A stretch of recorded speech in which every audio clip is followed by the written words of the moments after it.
Bom, estamos recebendo o Flávio Dino, governador do Maranhão. E, Flávio, é um prazer falar contigo sempre. É um dos defensores da democracia. 14 governadores divulgaram uma nota pública em defesa da independência do Supremo Tribunal Federal. Quais são as pessoas que promovem essas pressões externas a que vocês se referem? Isso aqui está na pauta, né? Mas não precisa nem perguntar quem é que está fazendo pressão em cima do Supremo. Sei nem porque eu vou parar de ler essas pautas aqui e perguntar da minha cabeça mesmo, que para falar bobagem falo eu sozinho. Bom dia, Flávio. Bom dia, Datena. É um prazer falar com você e com todos aqueles que nos acompanham pela internet, pela rádio.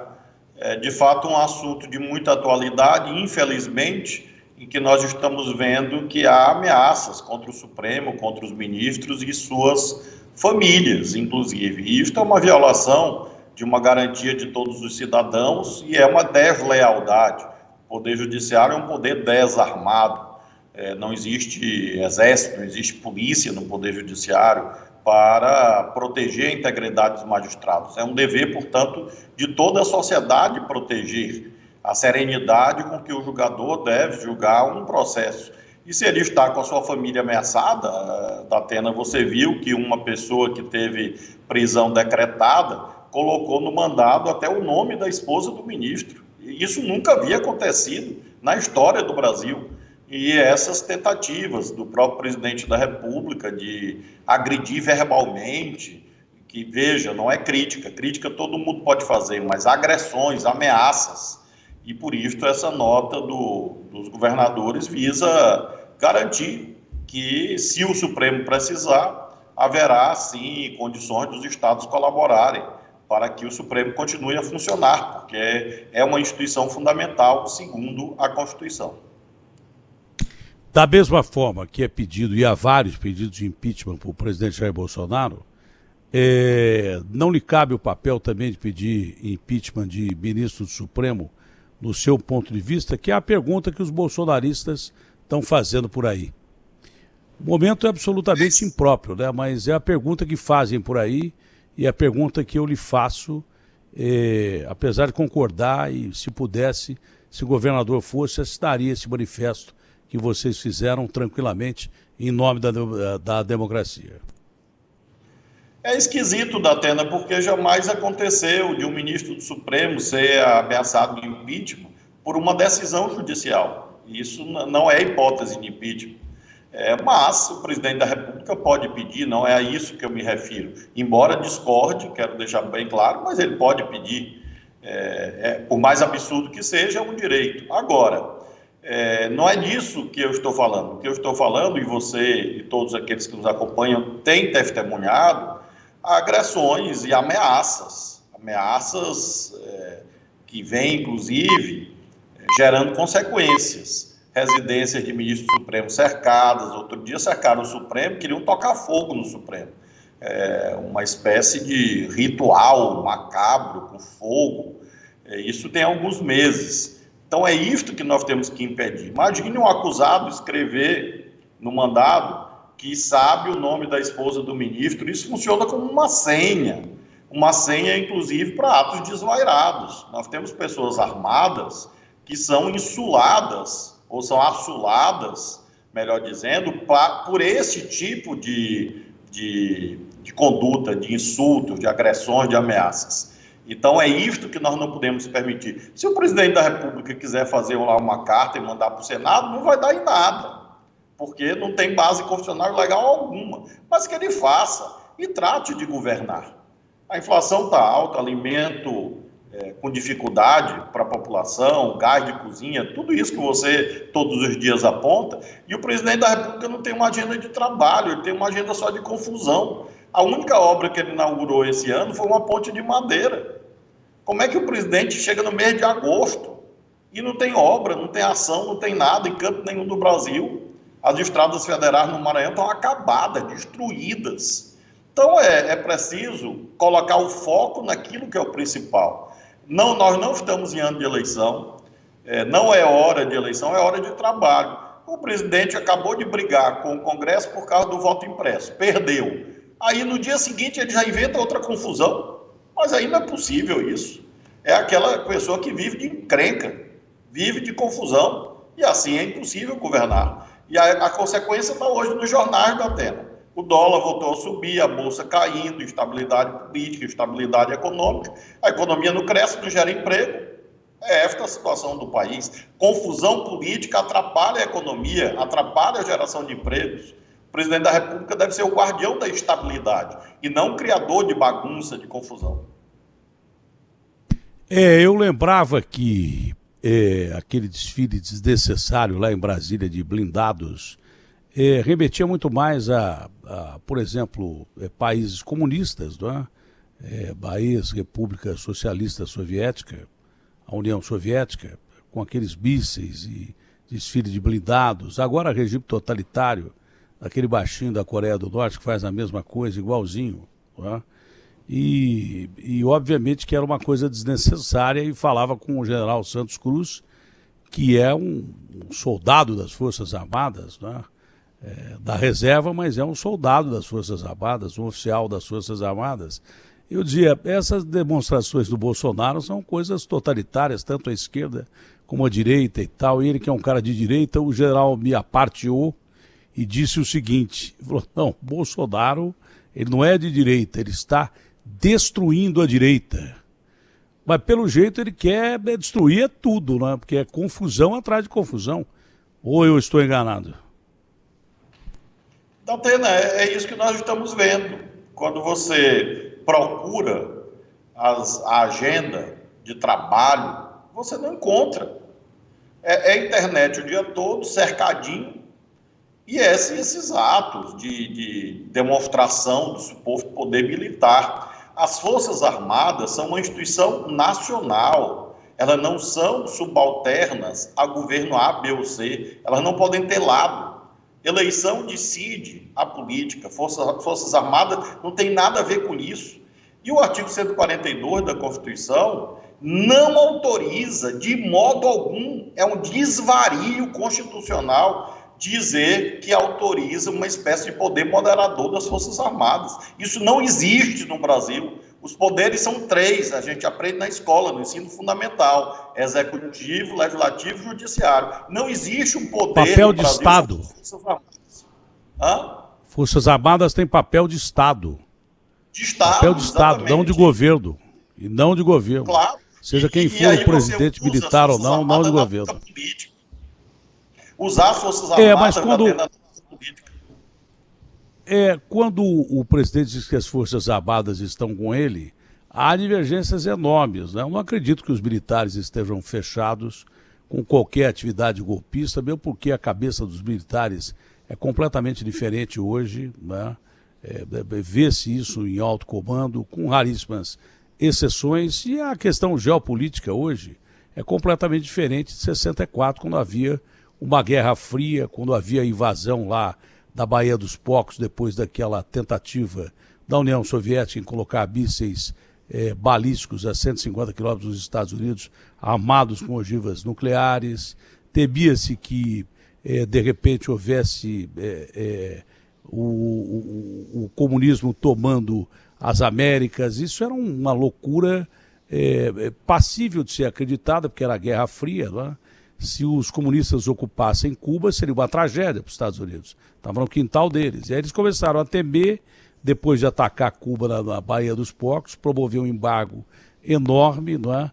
Começaram a promover um isolamento do continente com base em golpes militares que impedissem sistemas de esquerda, comunismo, por exemplo, né? A situação geopolítica do mundo era outra. Hoje, qualquer tentativa de golpe militar cheira mesmo a República das Bananas. Eu não acredito que os militares do nosso país estejam com essas intenções golpistas que de vez em quando o presidente Jair Bolsonaro apresenta.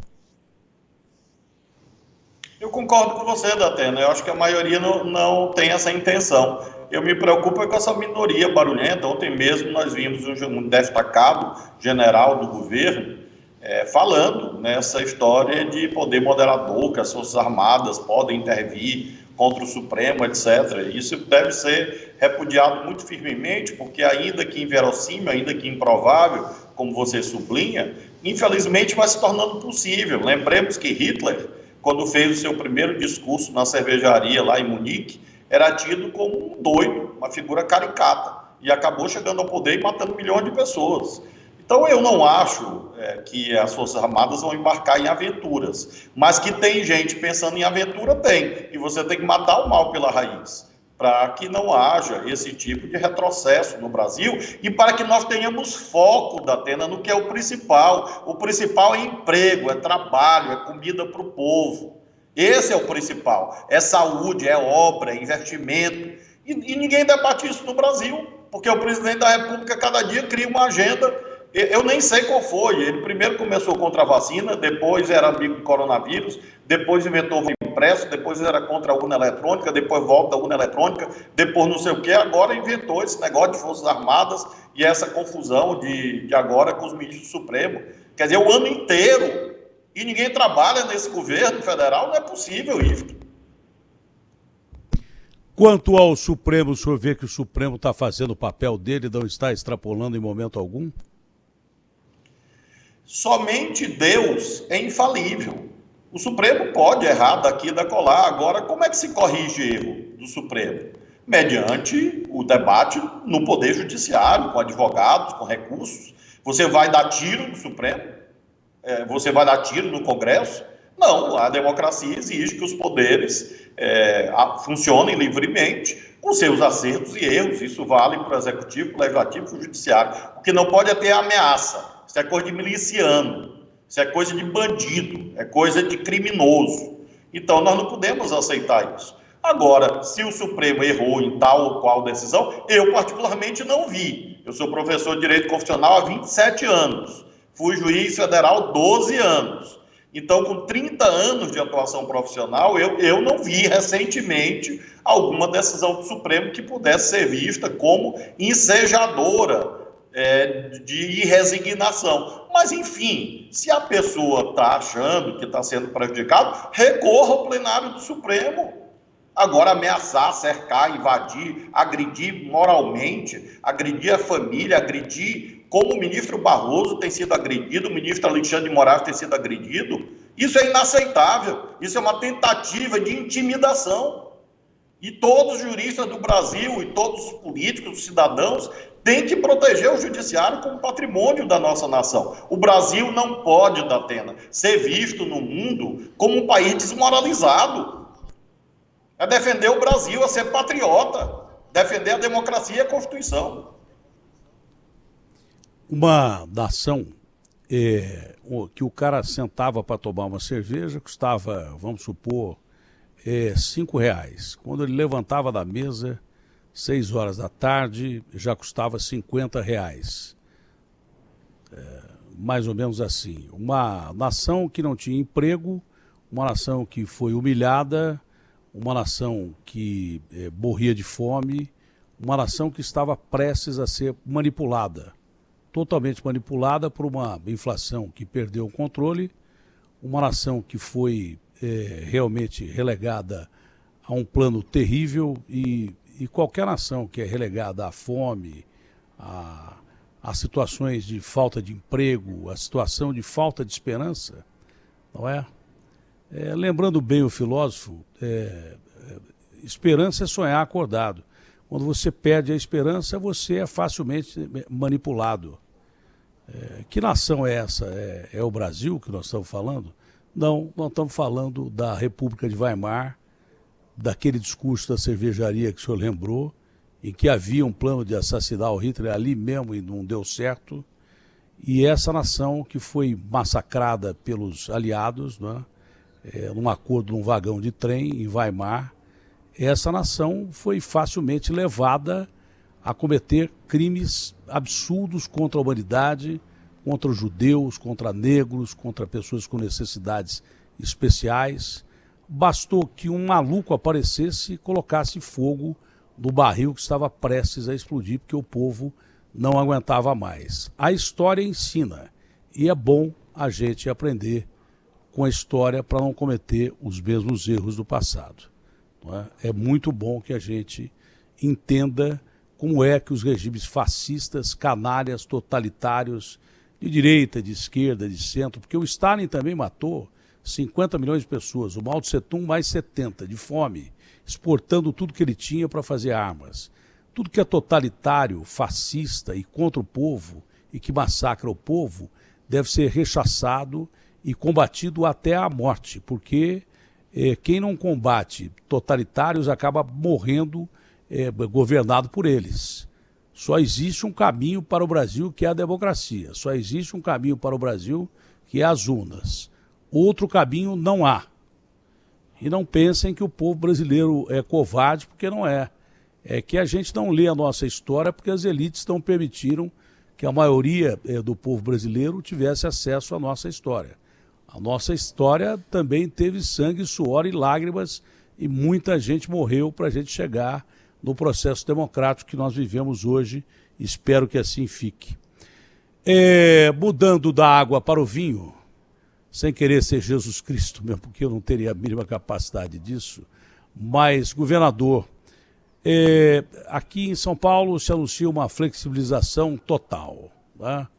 Campo de futebol lotado, eventos lotados, e eu li que na China hoje os caras estão fechando porque estão preocupados, a China, hein?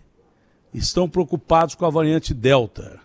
Como é que está sendo a flexibilização aí no Maranhão? O senhor que já teve em momento de lockdown, foi difícil decretar lockdown, mas como é que o senhor está vendo a evolução das flexibilizações aí no seu estado e o Brasil, que também enfrenta o problema da variante Delta?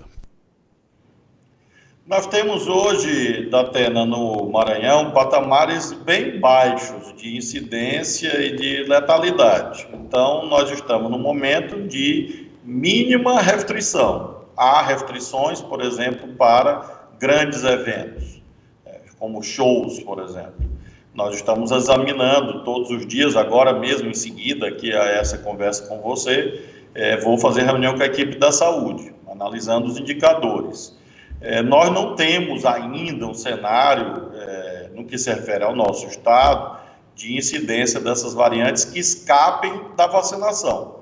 Então, nós fazemos o acompanhamento, há na sociedade um exaurimento normal, esperado, com as medidas restritivas. Isso diminui a aceitação das medidas restritivas, isso já era previsível, e nós temos, portanto, que manter sempre o equilíbrio, a ponderação. Não pode ser o vale tudo, também você não pode, nesse momento, achar que vai fazer lockdown. Não vai. Na Nova Zelândia ou na China, eu vi hoje a situação da Nova Zelândia, você tem outro sistema social, outras condições de vida. No caso do Brasil, Datena, hoje eu não vejo condições de um regime restritivo mais alto. O que é importante é manter a vigilância, manter a atenção. Isso temos mantido e ver como a vacinação produz efeitos. Eu queria, Datena, chamar a atenção para um aspecto só, porque você, com o seu espaço especial, importante, no jornalismo, tem a possibilidade de sublinhar a necessidade de nós começarmos a debater a vacinação em 2022. Porque ninguém está discutindo isso. Porque ninguém sabe a eficácia das vacinas. A que você tomou, a que eu tomei, a que 70%, 80% do povo brasileiro tomou, ninguém sabe. A Pfizer, a AstraZeneca, a Coronavac. Então, já era hora de começar a debater a vacinação de 2022. Você sabe quem está debatendo isso nesse momento do governo federal? Ninguém. Ninguém. Porque estão discutindo urna eletrônica. E Forças Armadas e essas coisas aí que a gente tratou. Então, eu acho que seria importante você cobrar, nós todos cobrarmos, um plano de vacinação de 2022, porque nós vamos precisar provavelmente. Mas as eleições que todo mundo diz que não foram antecipadas, já foram antecipadas há muito tempo. Se discute hoje em dia só 2022, não se discute mais. Parece que a pandemia acabou e não acabou. Aqui metade do comitê anti-coronavírus, por discordar de autoridades, metade pediu para sair do governo aqui, porque não adianta a gente dar ideias e diz o que vai acontecer, porque nós somos cientistas, não cumprem. Então, amigo, o que nós vamos ficar fazendo aqui? Vou pedir meu boné e vou embora. Quem acha que a pandemia acabou, não acabou. É que quebraram o Brasil, realmente não houve equilíbrio, com posições tomadas lá atrás, fechamentos talvez até mais que os necessários, não é? Impostos sendo cobrados sempre com a pessoa com restaurante, com bar, com loja fechada, milhares de desempregados que já vinham desempregados, outros que assumem hoje uma multidão. Segundo o Paulo Guedes, está errado 15 milhões. Ele diz que o IBGE está na época da pedra lascada. Lascado estamos nós com ele. Porque ele está errado mesmo, tem muito mais de 15 milhões, tem uns 30, 40 milhões de desempregados no Brasil. É isso que nós temos no Brasil, uma multidão de moradores de rua. Só em São Paulo tem cidade aqui. Tem cidade no seu estado, no nosso estado aqui, que tem 60 mil habitantes. Isso é o número de moradores de rua aqui em São Paulo, provocado pela pandeconomia, que infelizmente matou muita gente, quase 1 milhão de pessoas, quase já batendo 600 mil pessoas, e quase 1 milhão de pessoas mortas, tantos feridos, tantas famílias enlutadas. A gente chora os nossos mortos, tenta salvar os feridos, mas não podemos esquecer que muita gente está morrendo de fome no Brasil, que sempre foi faminto. O vírus da fome chegou aqui antes do coronavírus. Esse é o detalhe. Chegou com as caravelas o vírus da fome e a gente não conseguiu ainda eliminar o vírus da fome, o que é uma vergonha com essa desgraçadamente ridícula distribuição de renda com pouco rico e muito pobre nesse país que sofre uma barbaridade, principalmente agora durante a pandemia. Precisamos recuperar a nossa economia, precisamos recuperar a nossa saúde. O mundo podia ser um pouco mais misericordioso e pensar em quebra de patente de vacina, né? Não existe isso, porque enquanto houver um vírus ativo no mundo, e em algum lugar do mundo, um lugar mais esquecido, pode aparecer uma mutação que volte a todos os países, como está acontecendo com a variante Delta, e coloque os gigantes de joelhos. Esses caras precisam aprender a fazer menos negócio e se tornar mais humanitários. Era a hora da humanidade ser um pouco mais humana, e não é. Esses laboratórios estão cobrando mais caro por vacina, não querem quebrar patente de vacina. Tem que quebrar, não tem jeito. Senão esse vírus não vai acabar nunca, porque ele tem uma capacidade de mutação enorme. Não adianta, até as vacinas estão sendo contestadas, não só a validade delas, mas também se elas valem para essas mutações que já deve estar aparecendo mais que a Delta. Só não foi ainda sequenciada. Então o mundo podia ser mais humanitário e não é. Governador, apesar de tudo isso, o senhor acha que nós vamos ter eleições no Brasil e serão eleições democráticas e as instituições permanecerão fortes, capazes de manter a democracia, que é o único regime que a gente tem para colocar em cima da mesa e não tem outro, e pronto, acabou? Datena, você há pouco citou o exemplo da Alemanha dos anos 20 e 30 do século passado e lembrou com muita exatidão que o desespero conduz a atos golpistas, totalitários, ditatoriais. Eu creio, portanto, que à luz do que você diagnosticou e agora apontando a situação da fome, do desespero social com desemprego, nós precisamos enfrentar essa agenda para termos ambiente a fim de que haja eleições em condição de normalidade. Eu acho que uma coisa está vinculada à outra. Se o país for abaixo, como tem ido, a democracia corre perigo. Os exemplos históricos ensinam.